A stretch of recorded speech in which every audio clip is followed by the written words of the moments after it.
ଆଦ୍ୟରେ ପରମେଶ୍ୱର ସ୍ୱର୍ଗ ସମୂହ ଓ ପୃଥିବୀକୁ ସୃଷ୍ଟି କଲେ।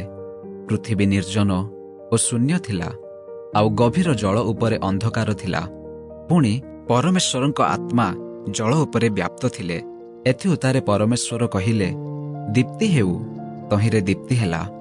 ଆଉ ପରମେଶ୍ୱର ଦୀପ୍ତିକୁ ଦେଖିଲେ ଯେ ତାହା ଉତ୍ତମ।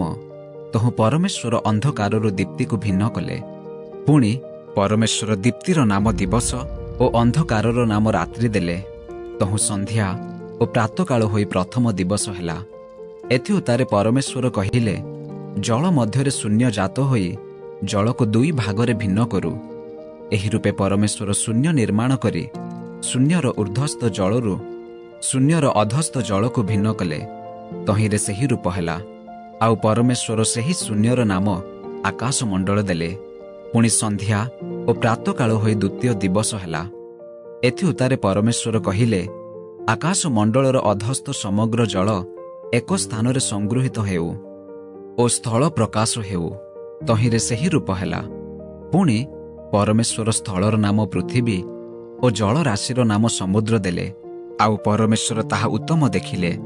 ଏ ଉତ୍ତାରୁ ପରମେଶ୍ୱର କହିଲେ, ପୃଥିବୀ ତୃଣ ଓ ସବୁଜ ଶାକ ଓ ବୀଜ ସମ୍ବଳିତ ସ୍ୱ ସ୍ୱ ଜାତି ଅନୁଯାୟୀ ଫଳୋତ୍ପାଦକ ଫଳବୃକ୍ଷ ଭୂମି ଉପରେ ଉତ୍ପନ୍ନ କରୁ।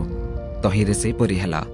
ଅର୍ଥାତ୍ ପୃଥିବୀ ତୃଣ ଓ ସ୍ୱ ସ୍ୱ ଜାତି ଅନୁସାରେ ବୀଜ ଉତ୍ପାଦକ ଶାକ ଓ ସ୍ୱ ସ୍ୱ ଜାତି ଅନୁସାରେ ସବୁଜ ଫଳୋତ୍ପାଦକ ବୃକ୍ଷ ଉତ୍ପନ୍ନ କଲା। ପୁଣି ପରମେଶ୍ୱର ତାହା ଉତ୍ତମ ଦେଖିଲେ। ତହିଁରେ ସନ୍ଧ୍ୟା ଓ ପ୍ରାତଃକାଳ ହୋଇ ତୃତୀୟ ଦିବସ ହେଲା।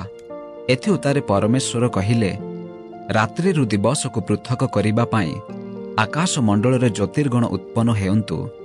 ପୁଣି ସେ ସବୁ ଚିହ୍ନ ଓ ଋତୁ ଓ ଦିବସ ଆଉ ବର୍ଷର କାରଣ ହେଉନ୍ତୁ।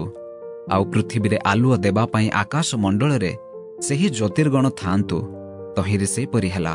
ଏହି ପ୍ରକାରେ ପରମେଶ୍ୱର ଦିବସରେ କର୍ତ୍ତୃତ୍ୱ କରିବାକୁ ଏକ ମହାଜ୍ୟୋତି ଓ ରାତ୍ରିରେ କର୍ତ୍ତୃତ୍ୱ କରିବାକୁ ତାହାଠାରୁ ସାନ ଏକ ଜ୍ୟୋତି, ଏହି ଦୁଇ ମହାଜ୍ୟୋତି ଆଉ ମଧ୍ୟ ତାରାଗଣ ନିର୍ମାଣ କଲେ।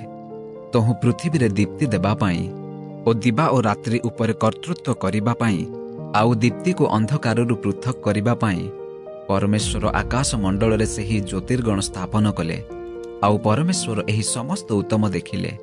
ତହିଁରେ ସନ୍ଧ୍ୟା ଓ ପ୍ରାତଃକାଳ ହୋଇ ଚତୁର୍ଥ ଦିବସ ହେଲା। ଏଥି ଉତ୍ତାରେ ପରମେଶ୍ୱର କହିଲେ, ଜଳ ବହୁଳ ରୂପେ ଜଙ୍ଗମ ପ୍ରାଣୀ ବର୍ଗରେ ପ୍ରାଣୀମୟ ହେଉ ଓ ପୃଥିବୀର ଉପରିସ୍ଥ ଆକାଶମଣ୍ଡଳରେ ପକ୍ଷୀଗଣ ଉଡ଼ନ୍ତୁ। ଆଉ ପରମେଶ୍ୱର ବୃହତ୍ ତିମିଙ୍ଗିଳ ପ୍ରଭୃତି ଓ ସ୍ୱ ସ୍ୱ ଜାତି ଅନୁସାରେ ବହୁଳ ରୂପେ ଜଳଜ ଜଙ୍ଗମ ପ୍ରାଣୀବର୍ଗ ଓ ସ୍ୱ ସ୍ୱ ଜାତି ଅନୁସାରେ ପକ୍ଷୀଗଣର ସୃଷ୍ଟି କଲେ। ପରମେଶ୍ୱର ଏହି ସମସ୍ତ ଉତ୍ତମ ଦେଖିଲେ। ପୁଣି ପରମେଶ୍ୱର ସେମାନଙ୍କୁ ଆଶୀର୍ବାଦ କରି କହିଲେ, ପ୍ରଜାବନ୍ତ ଓ ବହୁ ବଂଶ ହୋଇ ସମୁଦ୍ରର ଜଳ ପରିପୂର୍ଣ୍ଣ କର। ଆଉ ପୃଥିବୀରେ ପକ୍ଷୀଗଣ ବହୁ ସଂଖ୍ୟକ ହେଉନ୍ତୁ। ତହିଁରେ ସନ୍ଧ୍ୟା ଓ ପ୍ରାତଃକାଳ ହୋଇ ପଞ୍ଚମ ଦିବସ ହେଲା। ଏଥି ଉତ୍ତାରେ ପରମେଶ୍ୱର କହିଲେ, ପୃଥିବୀରେ ସ୍ୱ ସ୍ୱ ଜାତି ଅନୁସାରେ ପ୍ରାଣୀବର୍ଗ, ଗ୍ରାମ୍ୟ ପଶୁ ଓ ଉରଗାମୀ ଜନ୍ତୁ ଓ ସ୍ୱ ସ୍ୱ ଜାତି ଅନୁସାରେ ପୃଥିବୀର ବନ୍ୟ ପଶୁଗଣ ଉତ୍ପନ୍ନ ହେଉନ୍ତୁ। ତହିଁରେ ସେହିପରି ହେଲା। ଏହି ରୂପେ ପରମେଶ୍ୱର ସ୍ୱ ସ୍ୱ ଜାତି ଅନୁଯାୟୀ ବନ୍ୟ ପଶୁଗଣ ଓ ସ୍ୱ ସ୍ୱ ଜାତି ଅନୁଯାୟୀ ଗ୍ରାମ୍ୟ ପଶୁଗଣ ଓ ସ୍ୱ ସ୍ୱ ଜାତି ଅନୁଯାୟୀ ପ୍ରତ୍ୟେକ ଭୂଚର ଉରଗାମୀ ଜନ୍ତୁ ନିର୍ମାଣ କଲେ। ଆଉ ପରମେଶ୍ୱର ସେ ସମସ୍ତ ଉତ୍ତମ ଦେଖିଲେ। ଏଥି ଉତ୍ତାରେ ପରମେଶ୍ୱର କହିଲେ, ଆମ୍ଭେମାନେ ଆପଣା ପ୍ରତିମୂର୍ତ୍ତିରେ ଓ ଆପଣା ସାଦୃଶ୍ୟରେ ମନୁଷ୍ୟକୁ ନିର୍ମାଣ କରୁ।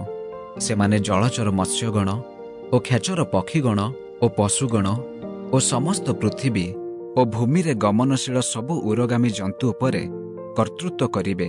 ଏଥି ଉତ୍ତାରେ ପରମେଶ୍ୱର ଆପଣା ପ୍ରତିମୂର୍ତ୍ତିରେ ମନୁଷ୍ୟକୁ ସୃଷ୍ଟି କଲେ। ପରମେଶ୍ୱରଙ୍କ ପ୍ରତିମୂର୍ତ୍ତିରେ ସେ ତାହାକୁ ସୃଷ୍ଟି କଲେ। ପୁରୁଷ ଓ ସ୍ତ୍ରୀ କରି ସେ ସେମାନଙ୍କୁ ସୃଷ୍ଟି କଲେ। ଆଉ ପରମେଶ୍ୱର ସେମାନଙ୍କୁ ଆଶୀର୍ବାଦ କଲେ। ପୁଣି ପରମେଶ୍ୱର ସେମାନଙ୍କୁ କହିଲେ, ପ୍ରଜାବନ୍ତ ଓ ବହୁବଂଶ ହୁଅ।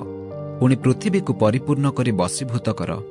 ଆଉ ଜଳଚର ମତ୍ସ୍ୟଗଣ ଓ ଖେଚର ପକ୍ଷୀଗଣ ଓ ଭୂଚର ଉରଗାମୀ ଜନ୍ତୁଗଣ ଉପରେ କର୍ତ୍ତୃତ୍ୱ କର। ପରମେଶ୍ୱର ଆହୁରି କହିଲେ, ଦେଖ, ଆମ୍ଭେ ଭୂମିସ୍ଥ ସବୁ ସବୁଜ ଶାକ ଓ ସବୁ ସବୁଜ ଫଳଦାୟକ ବୃକ୍ଷ ତୁମ୍ଭମାନଙ୍କୁ ଦେଲୁ। ତାହା ତୁମ୍ଭମାନଙ୍କର ଖାଦ୍ୟ ହେବ। ପୁଣି ପୃଥିବୀସ୍ଥ ସମସ୍ତ ପଶୁ ଓ ଖେଚର ପକ୍ଷୀ ଓ ଭୂଚର ଉରଗାମୀ ଜନ୍ତୁ ଏହି ସମସ୍ତ ପ୍ରାଣୀଙ୍କ ଭକ୍ଷ୍ୟ ନିମନ୍ତେ ଆମ୍ଭେ ସବୁ ହରିତ ଶାକ ଦେଲୁ। ତହିଁରେ ସେହିପରି ହେଲା।